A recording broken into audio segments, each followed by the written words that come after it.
Ganesh Chaturthi Bolero truck.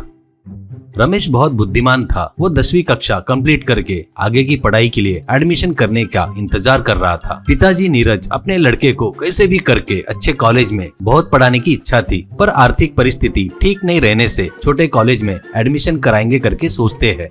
पर रमेश को पढ़ने की इच्छा नहीं थी। कुछ भी करके 4 लोग अपना नाम लेना चाहिए, ऐसा करना करके रमेश की इच्छा थी। पिताजी बोले वैसे ही छोटे कॉलेज में पढ़े तो उसके बारे में कोई भी बात नहीं करेंगे करके रमेश सोचता है, पर दूसरा रास्ता नहीं रहने से पिताजी बोले सो कॉलेज में एडमिशन कर लेता है।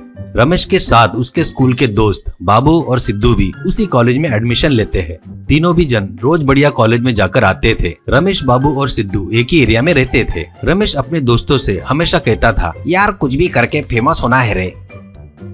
रमेश के पिताजी नीरज रामनगर में ट्रांसपोर्ट ऑफिस चलाते रहते हैं। उनके पास कुछ बोलेरो रहते हैं। उनसे कमाए सो पैसों से परिवार चला रहा था। रमेश अकेला लड़का रहने से उसको बड़े लाड़ प्यार से पालते हैं। रमेश जो भी मांगता था उसको वो देते थे। ऐसे ही रहते हुए उस साल गणेश चतुर्थी आती है और रमेश अपने दोस्तों से, ए सुनो रे, अपन अपने एरिया में मुंबई में बिठाते हैं ना, वैसे बड़ा गणपति बापा की मूर्ति बिठाएंगे रे। अभी तक किसी ने भी नहीं बिठाए, अपन बिठाए तो सभी लोग अपने पास ही आएंगे, ऐसे कहता है। तो बाबू और सिद्धू ठीक है बोलते हैं, पर पैसे कहाँ से आएंगे पूछते हैं। तो वो, मैं अपने पिताजी से मांग कर कुछ लाऊंगा, तुम लोग भी अपने पिताजी से मांगो, बाकी का हम लोग चंदा वसूल करेंगे करके बताता है। सभी लोग ठीक है बोलकर चंदा वसूल करने के लिए डब्बा तैयार करते हैं। रमेश अपने पिताजी के पास जाकर ये बात बताकर पैसे मांगता है तो नीरज अपने बच्चे पर बहुत प्यार रहने से बगैर कुछ सोचे पैसे देता है।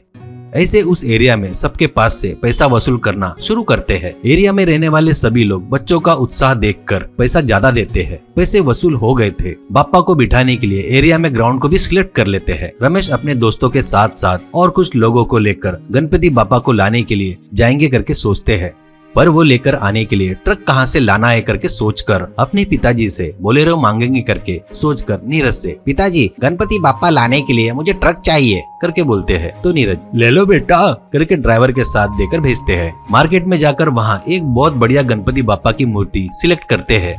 बोलेरो से बड़े गाजे बाजे के साथ लेकर आते हैं। रमेश बोलेरो के टॉप के ऊपर बैठकर एरिया में आते ही गणपति बापा मोरिया, गणपति बापा मोरिया करके चिल्लाना शुरू करता है। वो आवाज सुनकर घर के अंदर बैठे सभी लोग बाहर आते हैं और देखते हैं।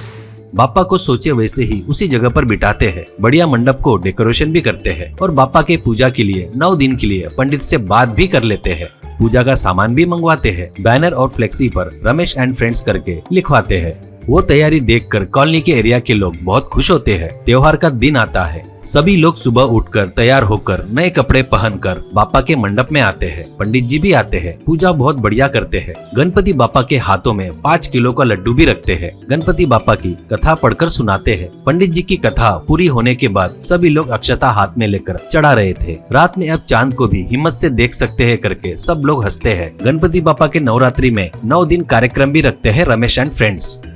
कमेटी एक दिन बड़ों के लिए भगवान की कथा सुनाते हैं। एक दिन बच्चों को पसंद आए वैसी फिल्म भी दिखाते हैं। सभी लोग अपने अपने घरों से कुर्सियां लाकर सिनेमा देखते हैं। इनके इस काम की सभी लोग बहुत तारीफ करते हैं। रमेश की और उसके दोस्त की तारीफ कर रहे हैं। वो सुनकर वो तीनों बहुत खुश होते हैं। लड्डू के नीलामी का दिन आया। उस एरिया के सभी लोग कमेटी ने अच्छा काम किया है बोलकर लड्डू की बोली ज्यादा से ज्यादा बोली बोलना शुरू करते हैं। उस नीलामी में सभी लोग आते हैं। लड्डू की नीलामी शुरू होती है और किसी ने सोचा भी नहीं उतने रेट में उस एरिया का धनवान लड्डू को लेता है।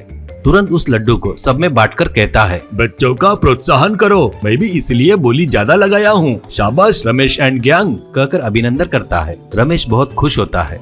विसर्जन का दिन आता है। अभी रमेश मांगने से पहले ही नीरज अपनी बोलेरो दे देता है। उस बोलेरो को सभी लोग अच्छे से धोकर बोलेरो को उसके टायरों को टीका लगाते हैं। बोलेरो के दोनों साइड में केले के झाड़ बांधते हैं और बोलेरो के पीछे डीजे स्पीकर भी रखते हैं। सभी बच्चे जय गणेशा जय गणेशा जय जय गणेशा करके चिल्लाते हुए रैली निकालते हैं। डीजे में गाने शुरू होते हैं। गणपति बापा मोरिया करके चिल्लाते हुए सभी लोग खुशी से डांस करते हुए बापा का गांव के तालाब में पूरे भक्ति भाव से विसर्जन करते हैं। रमेश एंड गैंग बहुत खुश होते हैं। उस तरह उस गांव में रमेश बहुत फेमस हो जाता है।